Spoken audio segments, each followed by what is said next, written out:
рӯзи 14 май дар шаҳри Хоруғи вилояти мухтори Кӯҳистони Бадахшон садҳо нафар сокинон эътироз карда истеъфои раиси вилоят Алишер Мирзонабод ва раиси шаҳри Хоруғ Ризо Назарзодаро талаб карданд. ба гузориши хабаргузори Central Asia Media бо истинод ба Бадахшон, онҳо ҳамчунин барканор кардани тамоми постгоҳҳо дар Хоруғ ва қатъи таъқиби сокинони Бадахшонро талаб карданд.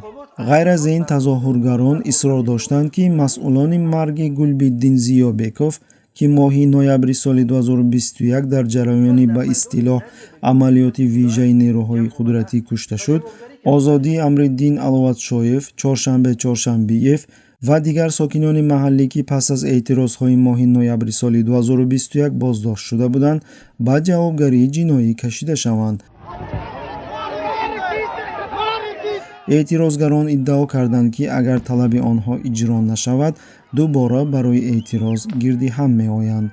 با اطلاع رسانه‌های محلی، کارمندان انتظامی در ولایت مختار کوهستانی بدخشان شام 16 می به سوی اعتراضگران در خاروغ با تیرهای رزینی و گاز اشک‌آور حمله کردند.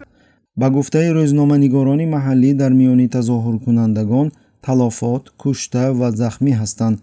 تعداد دقیق قربانیان گفته نشده است. وزارت کارهای داخلی تاجیکستان روز 18 می از آغاز عملیات ضد تروریستی در ولایت مختار کوهستانی بدخشان خبر داد. ساکنان محلی در نوبت خود به مقابل قانون شکنی مقامات ادامه داده از مقامات محلی طلب دارند که از خودسری در منطقه جلوگیری کنند.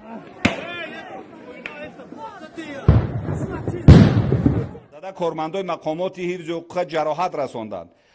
مقامات تاجیکستان میگویند که ادعای از تروریست‌های خارجی در تشکیل ناراضگی مردم دست دارند.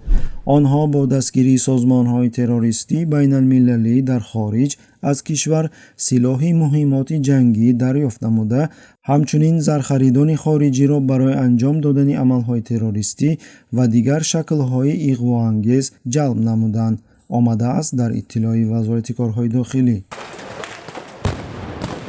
قابل ذکر است که در جریان تظاهرات مردمی ماه ینور در قزاقستان نیز رژیم توکایف ادعا کرده بود که در تشکیل گردی همایی تروریستان خارجی دست دارند. Данные террористические банды являются, по сути дела, международными. Они прошли серьезную подготовку за рубежом, и их нападение на Казахстан можно рассматривать и нужно рассматривать как акт агрессии.